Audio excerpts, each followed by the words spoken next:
Au fil des siècles, de nombreux artistes ont laissé dans leurs œuvres des indices entourant le mystère de Rennes le Château.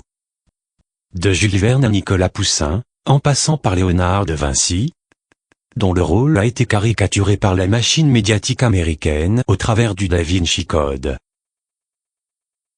Les puissants de ce monde ont toujours prêté le plus grand intérêt au mystère entourant la région du Razès, comme Rennes le Château, Rennes-les-Bains, le Pic du Bugarache, ainsi que les autres lieux qui leur sont liés, comme Stenay ou Gisors.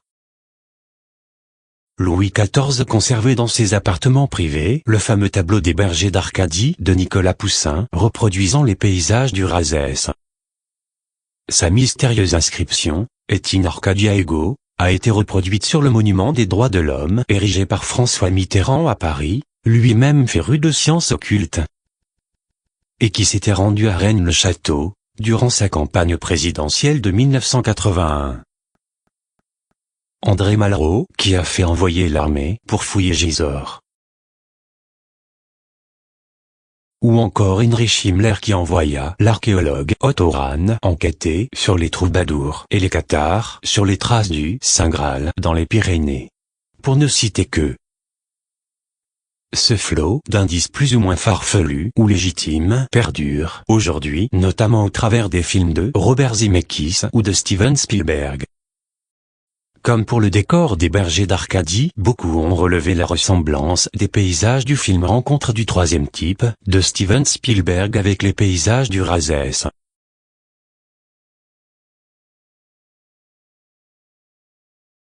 Ou encore les aventures de Indiana Jones qui ressemblent à un copier-coller de la vie de Otto Rahn. Indiana Jones est un héros à part dans l'univers des films d'action.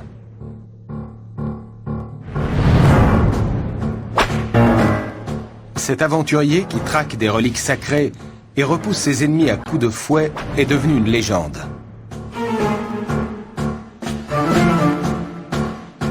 Mais s'agit-il d'une pure fiction? Ou ce personnage est-il inspiré d'un homme réel?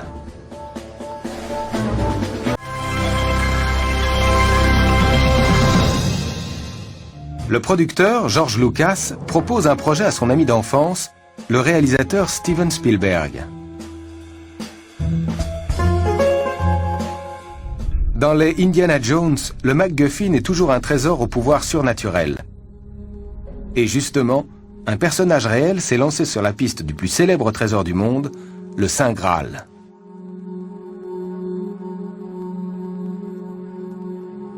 Il s'appelait Otto Rahn. Otto Rahn est un archéologue allemand du début du XXe siècle qui a consacré sa vie à chercher le Graal. À l'hiver 1932, Otto Rahn va explorer un château au pied des Pyrénées. Après de longues recherches historiques, il est persuadé d'y trouver le Graal. Il se lance dans une aventure qu'Indiana Jones n'aurait pas reniée.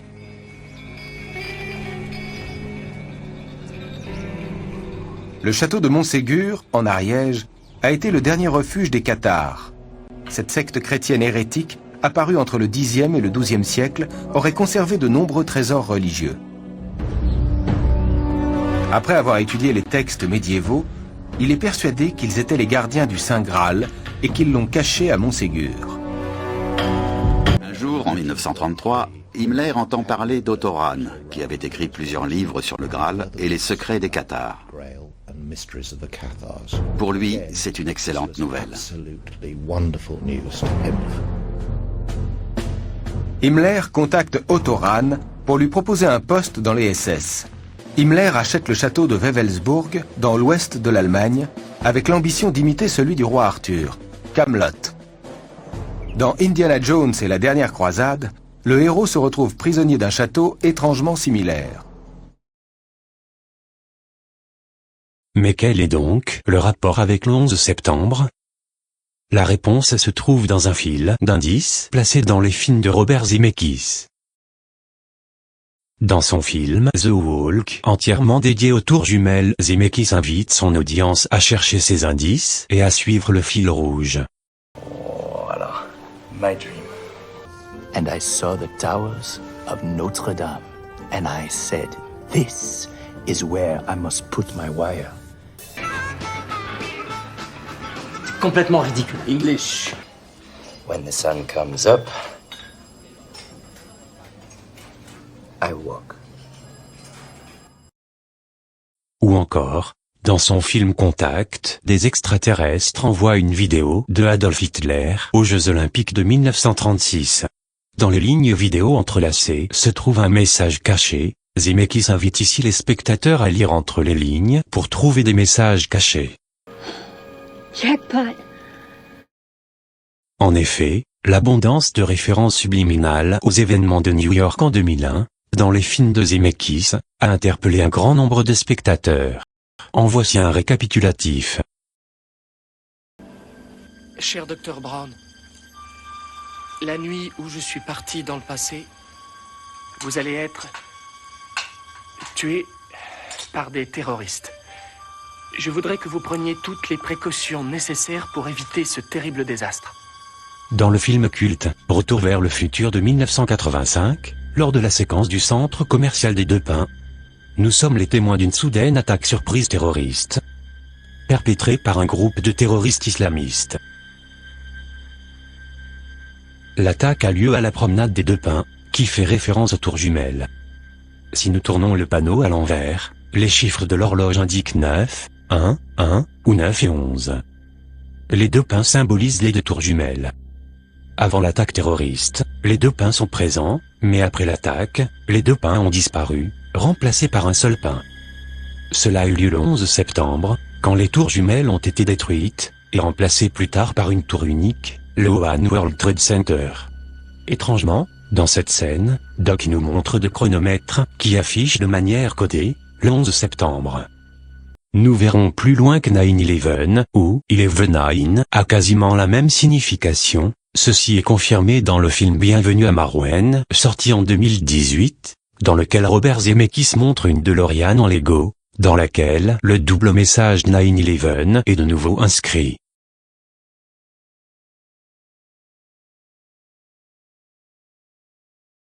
Lorsque Marty arrive en 1955, il se retrouve dans la grange du fermier Peabody. Lorsque celui-ci voit la DeLorean, il l'associe à un avion. Oh, what is it? Oh, what is it, Paul? Looks like an airplane without wings. Dans la scène suivante, la DeLorean écrase un des deux pins jumeaux. Est-ce seulement une coïncidence? Les pins symbolisent les tours, et ce système de symboles est confirmé dans Retour vers le futur numéro 2, où nous voyons les deux pins apparaître encore, sur un écran de projection de cinéma, dans la future maison de Marty. La famille de Marty se réunit autour de l'écran de cinéma, et les deux pins se transforment en tours jumelles. C'est parce que les deux pins symbolisent les tours jumelles. Les pins sont les tours, les pins, les tours. Et le centre commercial des Deux Pins est le centre commercial des tours jumelles. C'est pourquoi toutes les horloges ici indiquent secrètement le 11 septembre, et pourquoi il y aura une attaque de terroristes islamistes, engendrant la destruction des Deux Pins, ou des tours jumelles. Mais l'apparition des tours n'est pas une toile de fond prise au hasard, parce que nous pouvons voir la Statue de la Liberté, positionnée de manière aussi secrète que les tours, faisant de cette séquence une recréation secrète de la ville de New York, où la famille de Marty s'est rassemblée pour regarder Ground Zero. Parmi ces trois personnages regardant Ground Zero, l'un d'entre eux est complètement à l'envers. Mais dans la trilogie Retour vers le futur, c'est la seule et unique fois qu'un personnage apparaît à l'envers. L'indice donné ici est de regarder l'écran depuis son point de vue, et de retourner la scène.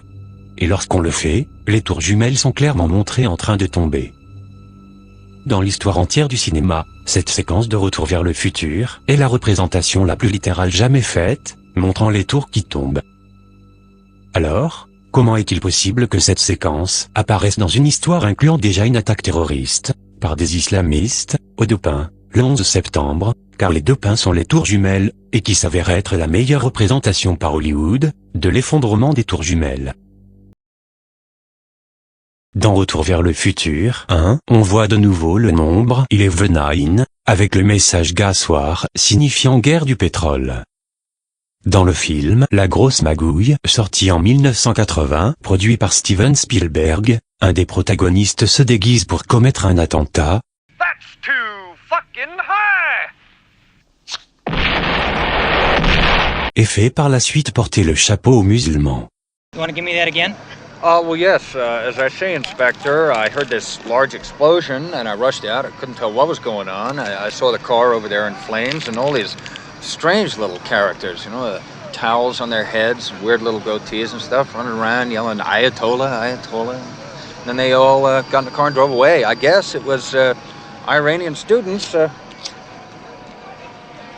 out to discredit the American way of life. I can't imagine who else would do such a thing. Let's go. Dans Retour vers le futur 2, on retrouve l'ayatollah Khamenei, aux côtés de Oussama Ben Laden, et de Ronald Reagan. Tout comme François Mitterrand, cet ancien acteur hollywoodien est un féru d'occultisme, et n'hésite pas à faire référence au film de Robert Zemeckis à l'ONU. As they said in the film Back to the Future, where we're going, we don't need roads. Ainsi que le sujet de prédilection de Steven Spielberg, les extraterrestres. If we were facing an alien threat from outside this world, and yet I ask you, is not an alien force already among us? Mais Retour vers le futur n'indique pas juste cette attaque, l'histoire décrit aussi une tentative d'avertissement. Je n'ai qu'à rentrer un peu en avance et je pourrai l'avertir. Doc, il faut que je vous parle du futur! Doc, en parlant de l'avenir, vous allez être tué par des terroristes. Mais Marty possède des informations plus essentielles au sujet du futur. Il connaît la date et l'heure exacte du moment où seront frappées les tours. Sauvez l'horloge de l'hôtel de ville. Sauvez l'horloge de l'hôtel de ville. N'oubliez pas votre tract. Très bien. Sauvez l'horloge de l'hôtel de ville. Dans une histoire que nous suspectons déjà d'être un avertissement du 11 septembre, comment est-il possible que cette phrase apparaisse sur un prospectus révélant l'avenir? Puis, après que la tour soit frappée, le chiffre 9 et un 11 enflammé sont visibles dans la rue. Marty sait exactement quand et où cette frappe de la tour aura lieu, car tout est écrit sur le prospectus qu'il tient à la main. Mais quelque chose se cache dans l'arrière-plan, supervisant cette transaction. Mais pourquoi ce symbole apparaît-il pendant que Marty est averti au sujet de la frappe de la tour? Retour vers le futur a été écrit et réalisé par Robert Zemeckis. D'abord sorti en 1985, mais pour décrire le futur, Zemeckis choisit octobre 2015. Donc vous allez nous dire ce qui se passe, hein? On est où là? Et on est quand? Nous sommes au mois d'octobre, le mercredi 21 de l'an 2015. On est en 2015? La scène des tours jumelles a lieu en octobre 2015, et les tours apparaissent sur un écran de cinéma, ce qui signifie que la famille McFly regarde un film sur les tours jumelles, secrètement suggéré, qui est distribué en octobre 2015, et réalisé par Robert Zemeckis. Alors comment se fait-il que dans le réel octobre 2015, une production majeure d'Hollywood est sortie dans les cinémas du monde entier, et porte exclusivement sur les tours jumelles? Film qui est réalisé par Robert Zemeckis. Le titre de ce film sur les tours jumelles est The Walk. Et ce nouveau film sur les tours jumelles a exactement le même statut de sortie que le film secret décrit dans Retour vers le futur, avec le symbolisme des pins, qui décrit l'effondrement des tours jumelles. Alors pourquoi Zemeckis a attiré notre attention sur cela, avec une super production hollywoodienne? Retour vers le futur est sorti en 1985, et The Walk en 2015, exposant cet avertissement après 30 ans. Marty a écrit cet avertissement dans une lettre, qu'il scella, pour que sa révélation reste cachée pour une durée de temps spécifique. Qu'est-ce que ça veut dire? Vous le saurez dans 30 ans! Qu'est-ce que ça veut dire? Vous le saurez dans 30 ans! The Walk est la révélation de l'avertissement du 11 septembre, donnant la lettre à Doc, pendant que celui-ci est en train de fixer un câble géant, entre deux colonnes, représentant les tours jumelles. Bonsoir, Dr. Brown. Qu'est-ce que c'est que ce câble? The Walk parle d'une intrigue visant à installer un câble géant entre les deux tours jumelles. Ainsi, Marty écrit l'avertissement, pendant que Doc est en train d'attacher le câble à la tour. Marty dit à Doc qu'il comprendra l'avertissement dans 30 ans. Vous le saurez dans 30 ans. 30 ans plus tard, le réalisateur fait un film au sujet d'un câble, attaché entre les tours jumelles, parce que l'avertissement qui est dans la lettre de Marty concerne une attaque terroriste aux tours jumelles. Qu'est-ce que c'est que ce câble? Qu'est-ce que c'est que ce câble? Qu'est-ce que c'est que ce câble? Qu'est-ce que c'est que ce câble? Après avoir fixé ce câble, la frappe de la tour a lieu, et le Marty McFly venant du futur, entre en courant dans la scène. Il vient juste ici de voyager dans le temps, venant d'octobre 2015, la date de sortie de The Walk. Mais dans The Walk, se tenant au sommet des tours jumelles, c'est Marty McFly. Ce Marty est arrivé ici, depuis la date exacte où ce Marty se tient. L'intrigue de The Walk est l'événement de l'installation d'un câble à la tour, qui a lieu lors de cette scène. L'un des Marty se tient au sommet des tours jumelles, tandis que l'autre Marty se tient dans un 9 et 11 géant flamboyant, juste après la frappe d'une tour, pendant que simultanément, en ville, un autre Marty est le témoin d'une attaque terroriste ayant lieu à la promenade des Deux Pins, qui sont véritablement les tours jumelles, un fait que nous avons appris du film secrètement suggéré, et sorti en octobre 2015. Ce film est en fait The Walk. Ce qui explique pourquoi Marty McFly se tient au sommet des tours jumelles. Qu'est-ce que ça veut dire?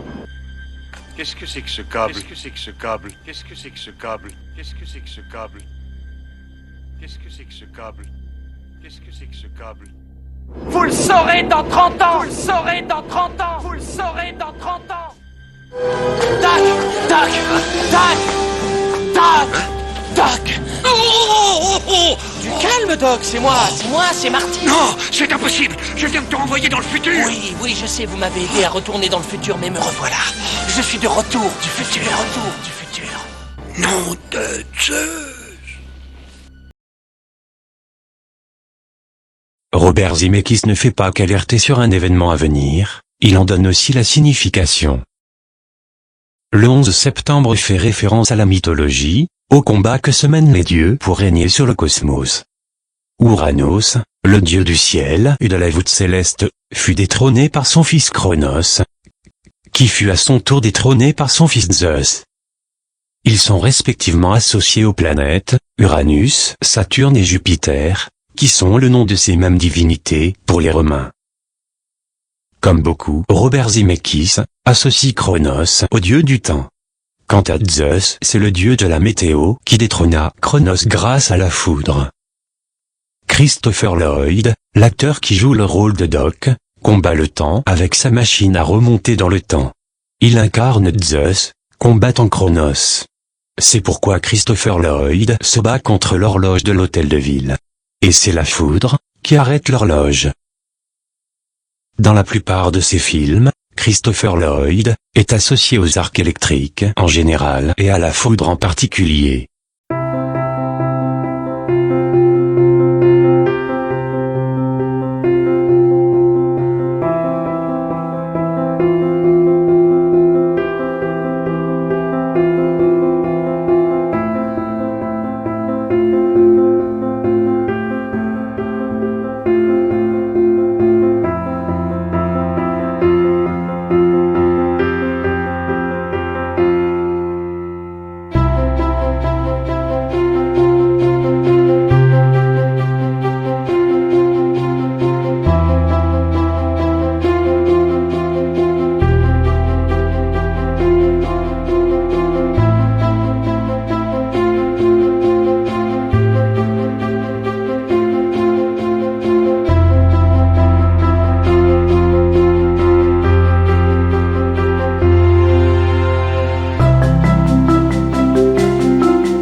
Cronos est le leader des Titans.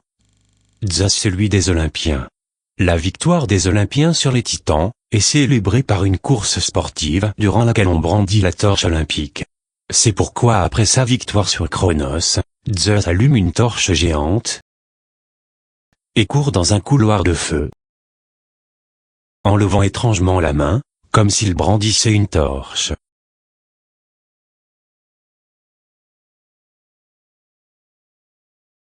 Robert Zemeckis reprendra à nouveau cette référence aux Olympiens dans son film Contact, de 1997, lorsqu'Adolf Hitler apparaît aux Jeux Olympiques de 1936.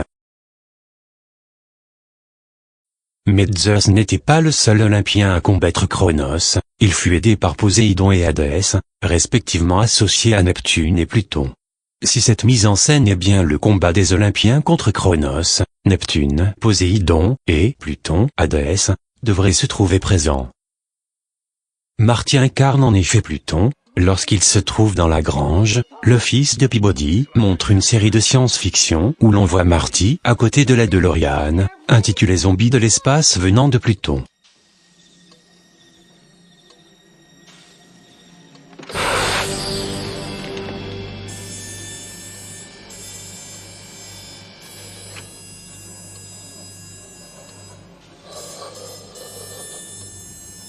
Ce message est très important pour les créateurs du film. En effet, le patron d'Universal, Sid Sheinberg, voulait carrément appeler le film « Le voyageur de l'espace venant de Pluton ». Marty devait même dire « Je suis un voyageur de l'espace venant de Pluton ». La première apparition de Marty évoque directement son lien avec Pluton, avant même que l'on voit son visage. Le skateboard qui identifie le personnage de Marty heurte une caisse de plutonium, élément radioactif nommé ainsi en référence à Pluton. On retrouve finalement ces atomes sur la veste de Marty, dans Retour vers le futur 3. Chaque divinité est identifiée par une arme, Cronos a la faux, Zeus un éclair, Poséidon le trident, et Pluton le casque noir des ténèbres qui lui donne le pouvoir d'invisibilité. Dans Retour vers le futur 2, Marty prend le déguisement de l'homme invisible, avec son chapeau noir, une allusion à son identification envers Pluton. Nous avons donc les deux Olympiens, Zeus et Hadès, se battant contre l'horloge de Cronos. Pouvons-nous trouver le troisième Olympien, Poséidon? Cette scène se passe juste avant la bataille de l'horloge. Hadès joue son rôle d'homme invisible, et le voilà. Le trio est en place pour rejouer la prise de pouvoir des Olympiens contre Cronos, pour le passage de l'ère de Saturne à celle de Jupiter. C'est la fin du règne de Saturne, c'est pourquoi la scène se passe samedi soir, samedi étant le jour de Saturne. Next Saturday night, we're sending you back to the future. Okay, all right. Saturday's good. Saturday's good. Il n'y a cependant pas que les Olympiens qui ont participé à la chute de Cronos. En effet, le titan Prométhée a joué un rôle important dans cette bataille. Prométhée est la copie conforme d'Uranos, le premier maître du cosmos, qui fut détrôné par Cronos. Comme Uranos, Prométhée est visionnaire, technologique, spirituel, révolté, futuriste, aérien, et inventif. Ce sont ces visions sur le futur qui lui ont permis de prévoir la victoire de Zeus. Ces visions ont entraîné le basculement du rapport de force en faveur de Zeus.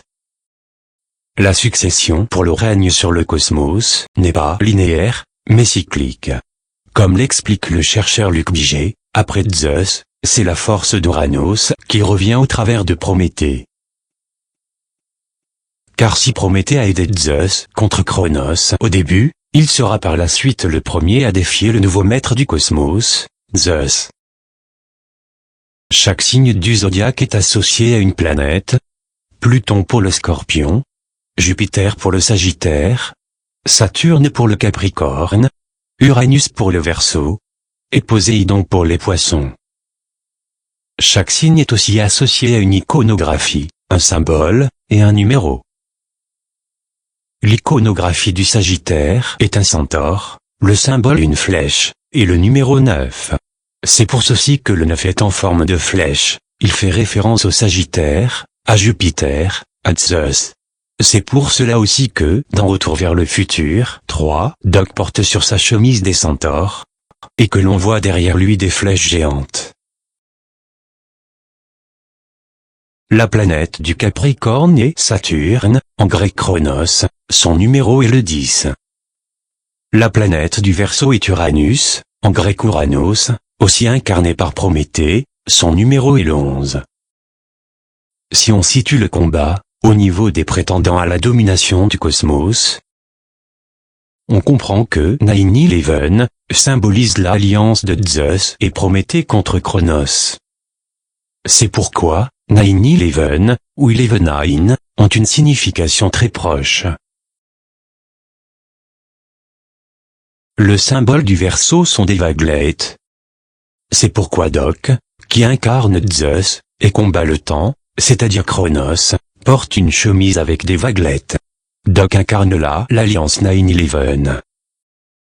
Dans le film The Walk, Zemeckis explique à nouveau la symbolique du 11 septembre. Lorsque le funambule Philippe Petit s'entraîne à marcher sur le fil, en France, il explique à Jean-François l'importance du chiffre 11, qui est lui-même symbolisé dans la hauteur des tours. Now what is 11 times 10? 110. Exact, 110 étages. Ça c'est la hauteur des tours. En effet, en numérologie, les zéros ne comptent pas. Philippe Petit démontre que les tours représentent le chiffre 11. Jean-Louis enchaîne immédiatement avec un arc et une flèche. Symbole du Sagittaire, représentant le chiffre 9.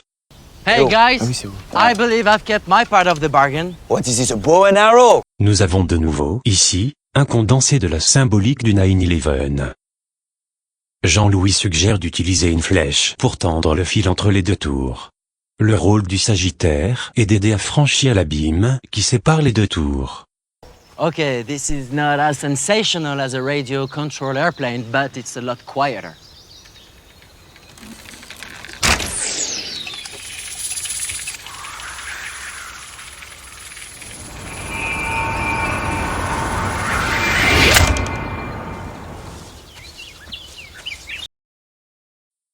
Comme chaque tour représente le chiffre 11, elle donne un ensemble de 22.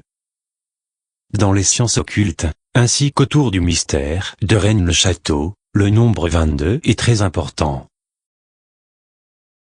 Comme les 22 arcanes majeurs du tarot, ou encore les 22 lettres de l'alphabet hébreu. L'arbre de vie de la Kabbale est composé de 10 sphères, que l'on appelle séphira. Une trinité en haut, qui forme le monde ontologique, et 7 en bas qui forment les 7 cieux du monde existentiel. Ces deux mondes sont séparés par un abîme nommé Da'at, qui signifie connaissance en hébreu. Les deux tours représentent aussi ensemble le chiffre 11, un pour la tour nord, et un pour la tour sud.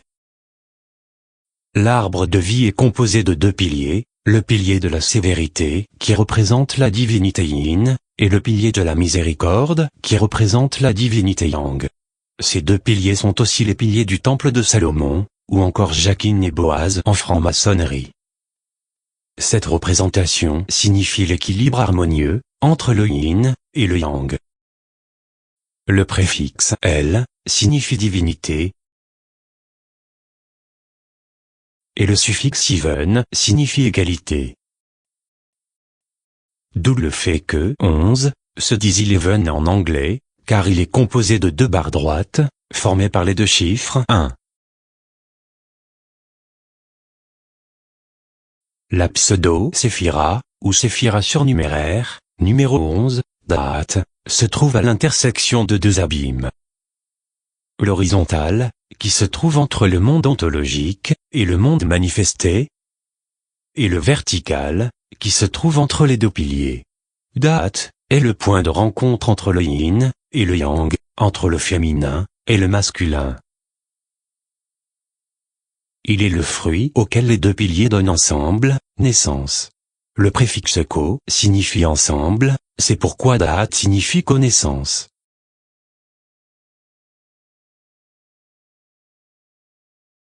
L'arbre de vie est un archétype qui s'applique à toutes les échelles, comme le système solaire, ou le corps humain. Transposé sur le corps humain, il correspond au chakra. Dhat se situe donc au niveau du chakra du cou. C'est la pomme de la connaissance, que l'on appelle la pomme d'Adam. C'est pourquoi Philippe Petit utilise souvent le mot cou, un mot français, très utilisé en anglais, qui est phonétiquement identique au cou anatomique. Les parallèles entre l'anglais et le français sont d'une importance primordiale. Cela a été clairement explicité dans le livre « La vraie langue celtique et le cromlech de Rennes-les-Bains », écrit par l'abbé Boudet. Your so-called coup is a ridiculous joke. Tomorrow, the coup is on for tomorrow. Down, if he stays with us, the coup is finished. Worried, the coup is over already. Si tu m'aides pas, le coup est foutu. Answered my shooting signal. At that moment, I knew the coup would... It will be the artistic coup of the century. On remarque en effet que le mot « coup » est employé 22 fois durant le film.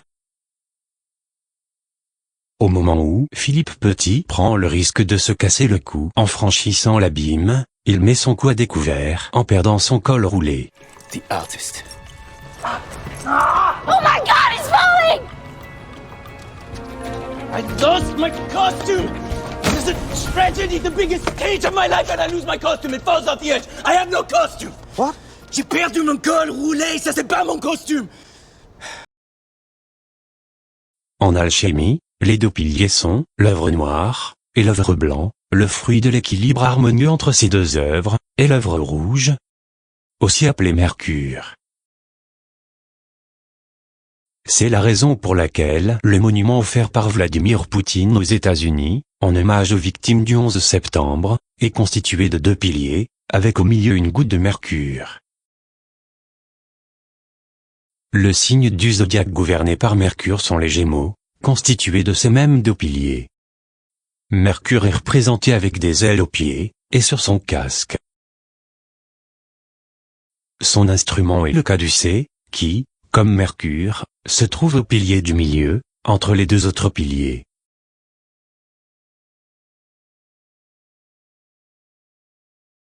Les ailes de Mercure sont représentées par des oiseaux.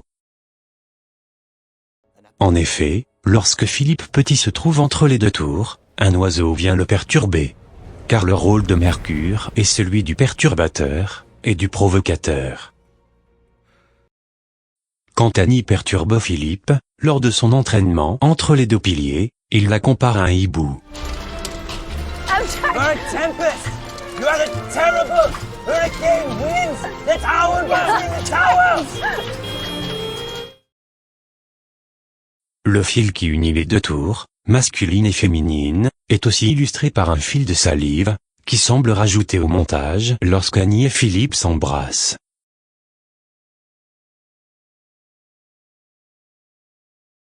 Quel est donc le lien avec Rennes-le-Château? Suivons le fil rouge, lisons entre les lignes, relevons les indices laissés par Robert Zemeckis à ce sujet.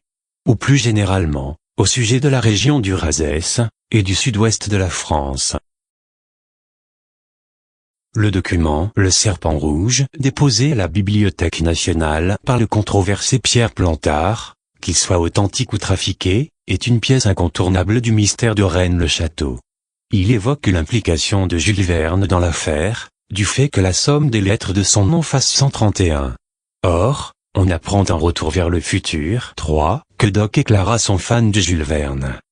You've read Jules Verne. I adore Jules Verne. So do I.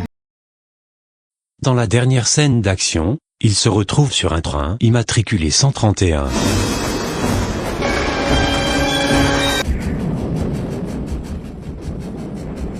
Et juste après, quand ils reviennent en 1985, dans la locomotive, Doc et Clara présentent leurs deux enfants, qui s'appellent Jules et Verne. Meet the family. Harry, you know. Hi, Marty. Man! These are our boys. Jules. And Verne.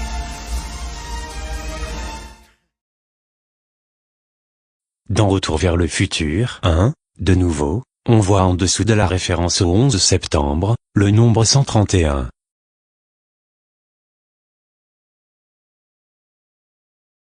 Dans le film Bienvenue à Marouane, le personnage principal se voit offrir des espadrilles de taille 11. I found these in the thrift shop. Oh, wedges! Definitely vintage. 1960s, size 11. The lady in the shop said they were espadrilles. Cool. Espadrille wedges, thank you. You're welcome. Les espadrilles sont des sandales pyrénéennes. La métaphore indique ici qu'il y a quelque chose au pied des Pyrénées, en rapport avec le chiffre 11. Rennes-le-Château se trouve dans le département de l'Aude, qui est le département numéro 11. Le film Bienvenue à Marouane est sorti un 21 décembre. Jour pour lequel la machine médiatique internationale monta en épingle une hystérie collective autour de Bugarache, et la fin du calendrier Maya en 2012.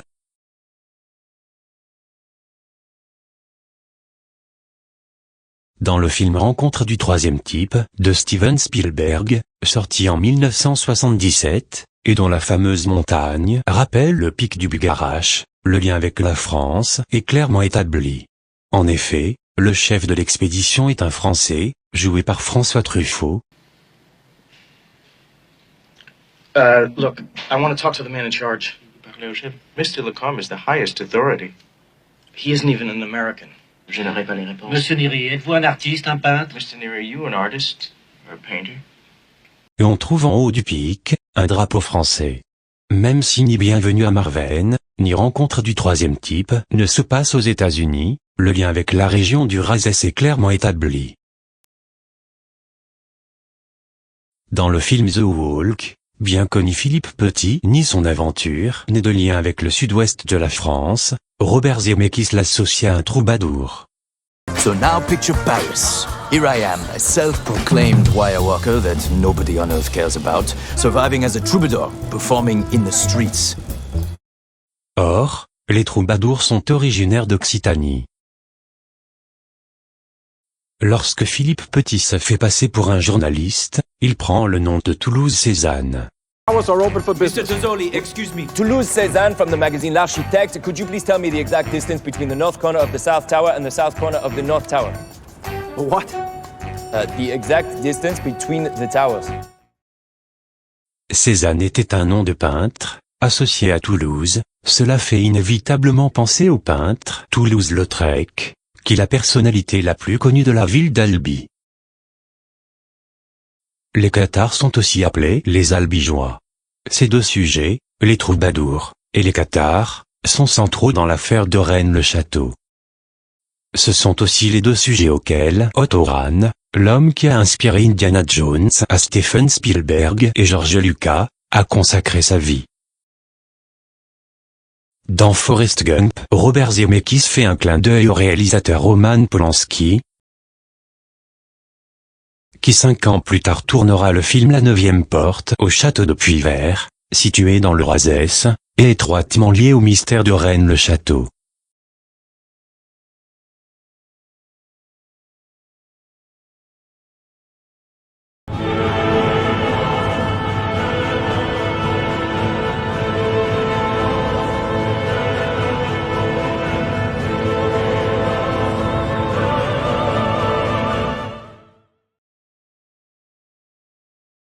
Tous les ans, depuis 600 ans, se déroule à Perpignan la procession de la Sanche, qui recoupe en beaucoup de points l'intrigue de Rennes-le-Château. Les participants sont vêtus de cagoules, qui ne sont pas sans rappeler le Ku Klux Klan. Or, le nom de Forrest Gump, lui vient d'un de ses ancêtres qui a fondé le Ku Klux Klan. Now, when I was a baby, Mama named me after the great Civil War hero, General Nathan Bedford Forrest.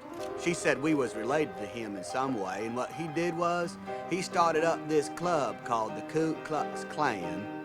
They'd all dress up in their robes and their bed sheets, and act like a bunch of ghosts or spooks or something. They'd even put bed sheets on their horses and ride around. And anyway, that's how I got my name, Forrest Gump. Dans le film La Grosse Magouille, on remarque de curieuses habitations, rappelant les fameuses cagoules. Une autre référence à Toulouse est aussi faite lors de l'entraînement. Malgré le fait que la Seine ne se situe pas dans le sud-ouest, la de chevaux est immatriculée Haute-Garonne, dont Toulouse est la préfecture. Pour chaque référence à Toulouse, Philippe Petit se trouve entre les deux piliers. À chaque fois il dit explicitement « entre les tours », alors qu'il se trouve lui-même entre les deux tours. You had a terrible hurricane winds! The tower burst in the tower! Toulouse Cézanne between the towers. Toulouse Cézanne between the towers. C'est entre ces deux tours que naît l'alchimie. Robert Zemeckis nous oriente ici sur la piste de l'alchimie et Toulouse. L'alchimie est l'ancêtre de la chimie.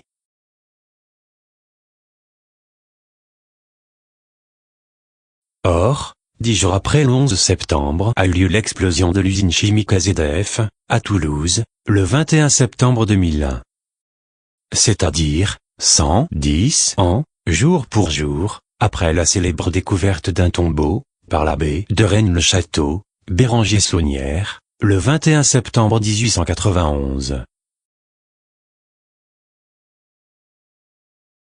110. Exact, 110 étages. Ça c'est la hauteur des tours. Pour certains journalistes, et certains enquêteurs de la DCRI Midi-Pyrénées ayant travaillé sur le dossier, comme Gilbert Abbas, la piste privilégiée était celle de l'attentat. Avant de poursuivre, il est nécessaire de savoir réduire les nombres en numérologie. Le principe consiste à additionner tous les chiffres d'un nombre, par exemple, 12 345, donne 1, plus 2, plus 3, plus 4, plus 5, dont le résultat est 15. On continue ainsi, jusqu'à ce qu'il ne reste plus qu'un chiffre. Sauf dans 3 cas. Si l'on tombe sur les nombres 11, 22, ou 33, on garde les 2 chiffres. Car ces nombres sont considérés comme des vibrations mètres. Ici, 15 n'est pas une vibration mètre, on continue donc à le réduire. 1, plus 5, est égal à 6. Donc la réduction de 12 345 est 6. En mentionnant systématiquement Toulouse entre les deux tours, Robert Zemeckis nous suggère de placer AZF entre les deux tours. La tour sud s'est écroulée à 9h59, la tour nord à 10h28, ce qui fait un laps de temps de 29 minutes. Nous reviendrons plus tard sur l'importance du chiffre 29. Commençons par placer AZF entre les deux tours, l'explosion ayant eu lieu à 10h17. Il s'écoule 18 minutes entre 9h59 et 10h17. Et, entre 10h17 et 10h28, s'écoule 11 minutes. Le 11 étant une vibration mètre, on le conserve ainsi. Pour le 18, on additionne 1 et 8, cela donne 9. On obtient donc la date 9, 11. En suivant la méthode, qui consiste à enlever les zéros, comme pour les 110 étages qui font référence au nombre 11. Les nombres 10, 17, nous donnent aussi une indication importante. Le 10 devient 1, ce qui nous donne la date 1, 17. Or, le 17 janvier est la date centrale de l'affaire de Rennes-le-Château. Une foule d'indices et d'événements liés à l'affaire gravitent autour. Et, tous les ans, à cette date, un effet lumineux unique se produit, avec l'alignement du Soleil, dit « phénomène des pônes bleus ».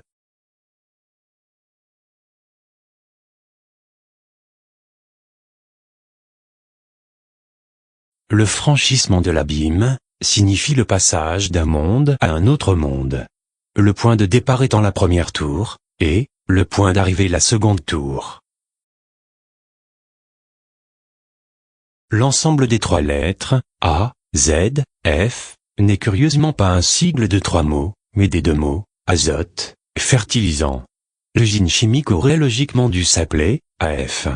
La mise en exergue du A et du Z nous renvoie au livre de l'Apocalypse, verset 22-13.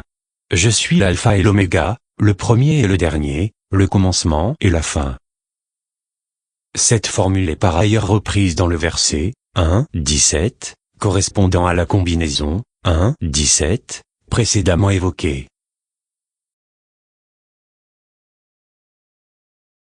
A et Z sont, comme alpha et oméga, les premières et dernières lettres de l'alphabet.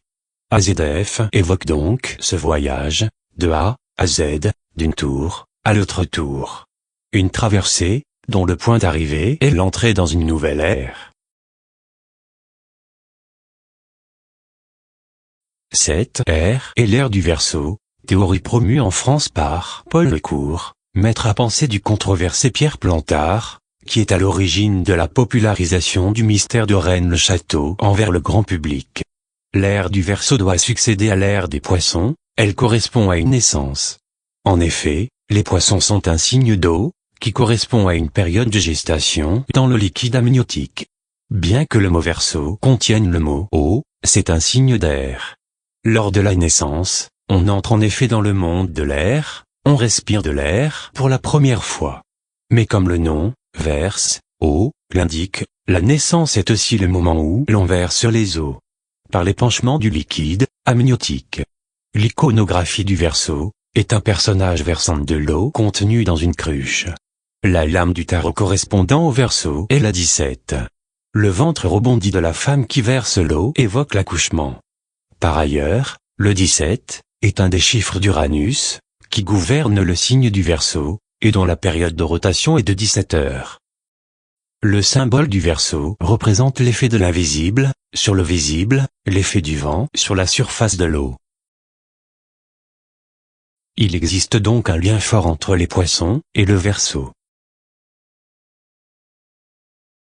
Après avoir isolé le 9 du 11, pour mettre en avant la signification de ces deux nombres, Robert Zemeckis effectue un mouvement de caméra qui illustre ce lien entre le 11 du Verseau et le symbole des Poissons. La traversée de l'abîme évoque donc une naissance. On retrouve ici la signification de la 11e séphira de l'abîme, date, signifiant naissance. Le Poisson est le symbole de la chrétienté. Le Verseau, comme tous les signes du zodiaque, occupe un espace appelé une maison. À la fin de l'ère des Poissons, à la fin des temps, Jésus doit revenir. À une échelle cyclique plus courte, le retour de Jésus est symbolisé par sa résurrection, à Pâques. Dans Luc 22:10, Jésus dit au sujet de son retour pour Pâques, « Vous rencontrerez un homme portant une cruche d'eau. Suivez-le, dans la maison où il entrera. » Jésus invite ses disciples à entrer dans l'ère du Verseau, lors de son retour, à la fin de l'ère des Poissons. Dans le film Contact, on retrouve la flèche, qui permet le franchissement de l'abîme, au-dessus de laquelle se trouve écrit en japonais, « Pas encore né ». Robert Zemeckis nous invite, ici, à adopter un regard oriental sur le sujet. Comme l'explique l'occultiste français René Guénon, la complémentarité polaire du monde occidental est le monde oriental. Cela explique pourquoi, après avoir surpris le monde entier avec les scénarios très originaux de Retour vers le futur 1 et 2, Robert Zemeckis aborde le thème vu et revu du western dans Retour vers le futur 3. Western en anglais signifie Occident. La force Yang, qui a donné son nom à l'Occitanie. Dans Retour vers le futur 3, Doc cache sa machine à voyager dans le temps dans une mine. I attempted to reach the center of the earth. I've been reading my favorite author, Jules Verne. You know, it was the writings of Jules Verne that had a profound effect on my life. My initials! Just like in Journey to the Center of the Earth. That means the time machine must be right through this wall. Or, les mines du Razès sont un sujet important du mystère qui entoure la région de Rennes-le-Château.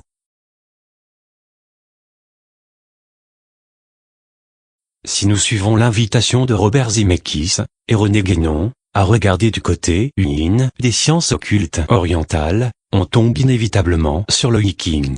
Un système de connaissances semblable et complémentaire à la Kabbale et à l'alchimie occidentale. C'est un système binaire, composé de triangles, qui sont continus, et de traits yin, qui sont discontinus. On peut les assembler sous forme de trigramme, ce qui donne un système en base 8, ou en hexagramme, ce qui donne un système en base 64. Les 29 minutes, qui représentent la traversée de l'abîme par la flèche, correspondent à l'hexagramme 29 du Yiking, qui est l'abîme. En effet, 2 plus 9 est égal à 11, ce qui correspond aux 2-1 des deux tours. Si l'on fait pivoter l'hexagramme de 90 degrés, on retrouve le signe des Gémeaux qui, eux aussi, représentent les deux tours. Dans la Kabbale, le chiffre 11 correspond à l'abîme, et à la Séphira d'Ahat, qui, elle-même, est associée à Uranus, la planète qui gouverne le signe du Verseau, qui est lui-même le 11e signe du zodiaque. Les clés de compréhension permises par la complémentarité de ces trois sciences nous est suggérée dans le film La 9e porte de Roman Polanski. Look closely, Baroness. The turrets. 3 in yours. 4 in Balkans.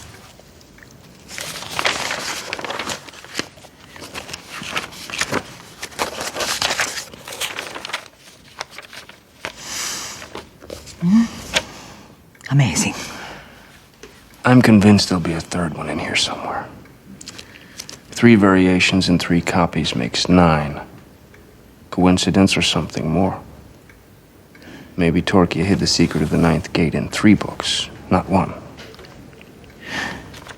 Ou encore dans Tintin et le secret de la licorne. Je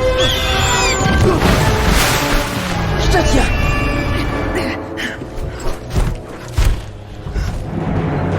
Les parchemins se superposent. Ils révèlent des nombres secrets.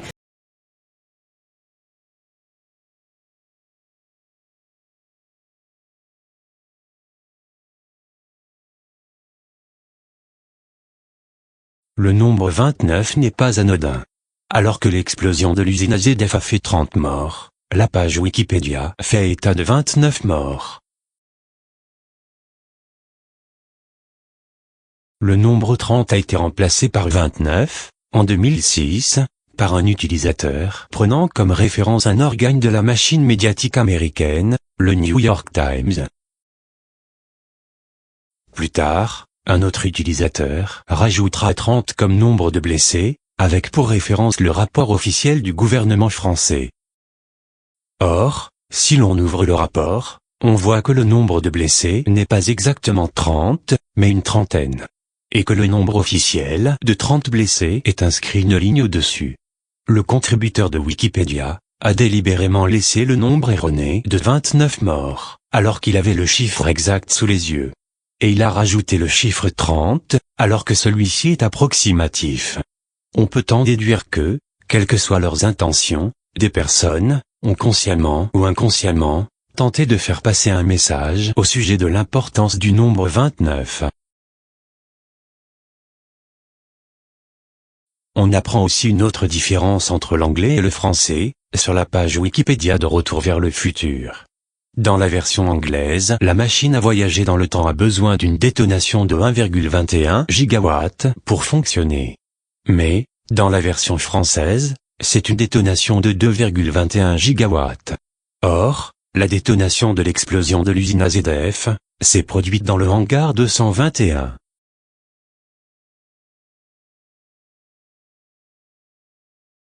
Le Yiking est appelé le livre des mutations, car, selon le Yiking, la vie est un changement perpétuel, passant sans arrêt, du yin au yang, et du yang au yin. Ces différents états sont représentés par 4 chiffres. Le 7 représente le yang jeune, le 8 le yin jeune, le 6 le yin vieux, et le 9 le yang vieux. Les 2 premiers sont des états stables et durables, ils ne changent pas. Alors que les 2 derniers, étant vieux, en fin de vie, leur état va basculer vers leur état opposé complémentaire. Le 6 du vieux yin va devenir un yang, et le 9 du vieux yang va devenir un yin. Le 7 et le 8 préfigurent la stabilité. Le 6 et le 9 préfigurent le changement. Le changement perpétuel du yin-yang illustre les phases de la Lune. On dit de quelqu'un qui change tout le temps d'état, qu'il est lunatique.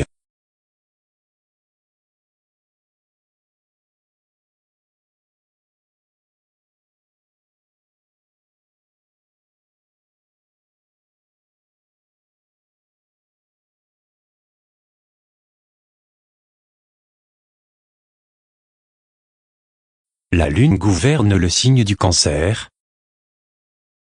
qui est lui-même symbolisé par le signe 69.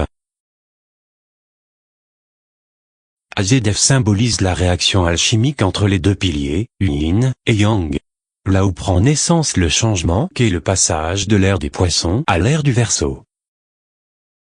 C'est pourquoi un cancéropôle fut construit sur le site après l'explosion. Ayant la forme d'un gigantesque crabe, iconographie du signe du Cancer.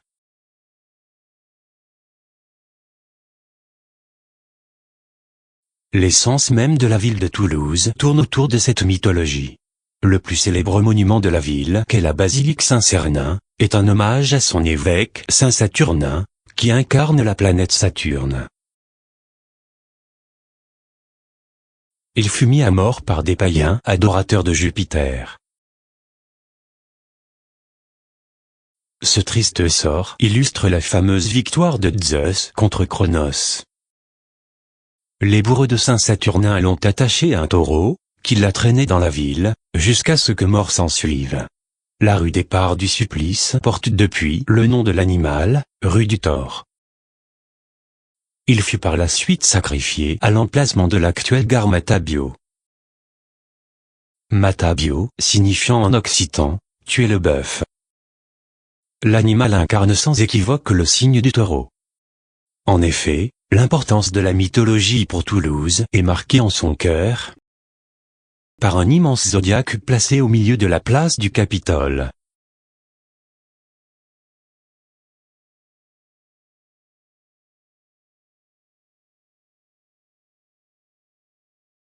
Le nombre 6 dans le Viking est celui qui amène le 7. En reprenant les deux chiffres, 10 et 17, de l'heure de l'explosion d'Azedef, on arrive sur le verset 17-10 de l'Apocalypse, car le verset 10-17 n'existe pas. Ce verset dit, ce sont aussi, ces 3, 5 sont tombés, un existe, l'autre n'est pas encore venu, et quand il sera venu, il doit rester peu de temps. L'Apocalypse annonce la fin des temps, Jésus qui est un roi doit revenir. Il est précédé d'un antéchrist, qui veut dire, avant le Christ. Le 6e roi est donc l'antéchrist, qui sera suivi du 7e, le Christ. Comme les deux piliers, les tours jumelles, le signe des Gémeaux que sont les jumeaux Castor et Pollux, le Christ et l'antéchrist fonctionnent comme un couple de jumeaux, que l'on retrouve parmi les nombreuses curiosités de l'église de Rennes-le-Château, sous la forme des Christ jumeaux. Le yin jeune est stable dans le Viking, est le chiffre 8. Il devient mutable avec le 6, qui amorce la transition vers le yang, et devient finalement un yang jeune, et stable, avec le chiffre 7.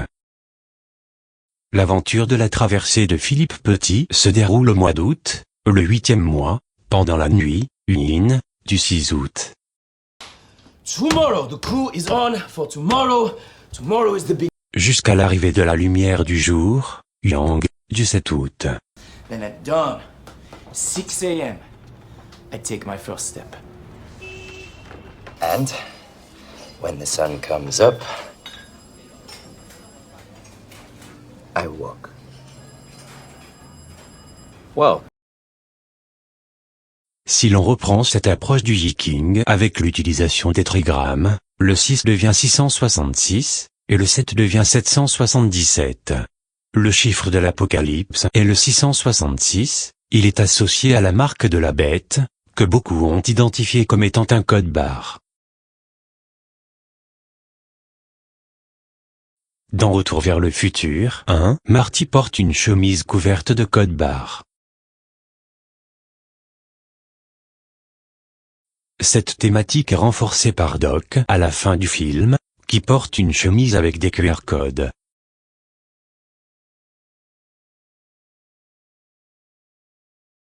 La thématique est validée, quelques secondes après, avec un dernier code barre, mis en plein écran. Or, le film a été tourné en 1985, et le QR code officiellement inventé en 1994.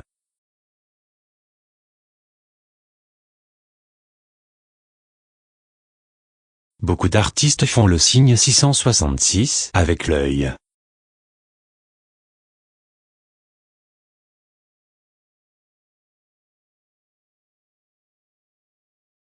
Inversement, le personnage principal de Bienvenue à Marouane a une cicatrice en forme de 7.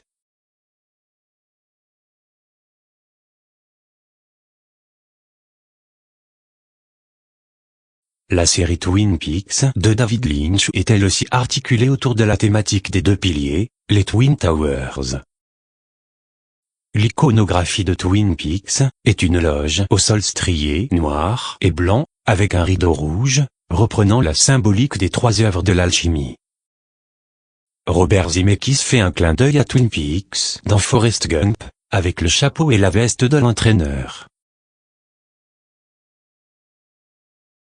La saison 3 de Twin Peaks, qui est sortie en 2017, soit plus de 25 ans après les saisons 1 et 2, inclut de nouveaux thèmes tout à fait singuliers comme des lieux situés hors de la ville de Twin Peaks.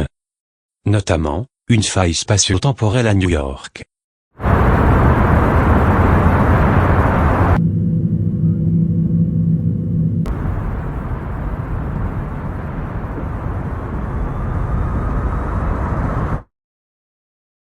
Le voyage dans le temps.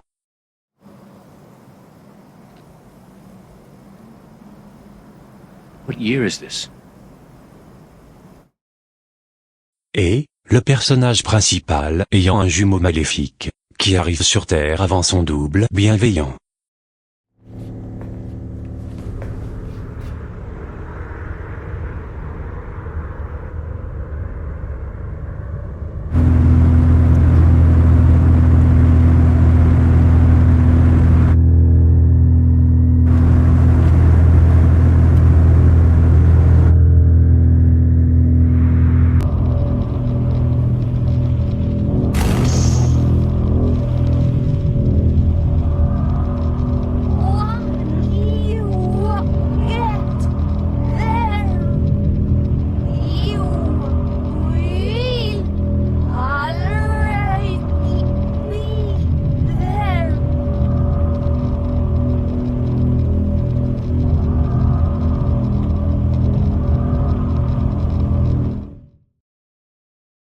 David Lynch devait se rendre à Toulouse en septembre 2001.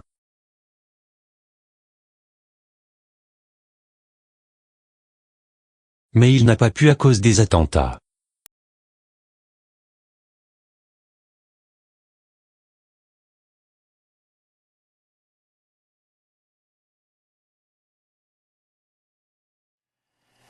And those things for me that bother me is the hole in the Pentagon being too small for a plane. Mm-hmm. The lawn isn't mussed up, and the government's not showing the plane hitting when many cameras photographed it.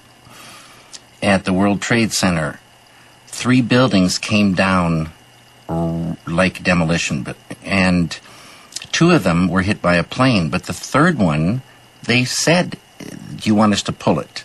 And they pulled it, and it looked just like the other 2. Uh-huh. Those things bother me. In Pennsylvania, the plane that went down, it was just a hole in the ground. There wasn't any wreckage. There wasn't any skid marks. There wasn't any tear in the earth. And no one's ever really found out about that. So every place, there's questions coming from this documentary. And you don't have to believe everything in the documentary to still have questions come up. And you look back and you remember what you saw and what you were told, and now you have questions. And the event itself, did it change your life, or did it change your view of... It's just an event that has many questions and no answers. And the suggestion that the American government is behind it? that's what does it too mean? big for people to think about. It's too big. What do you mean? It's just, you know, it's like something no one wants to think about.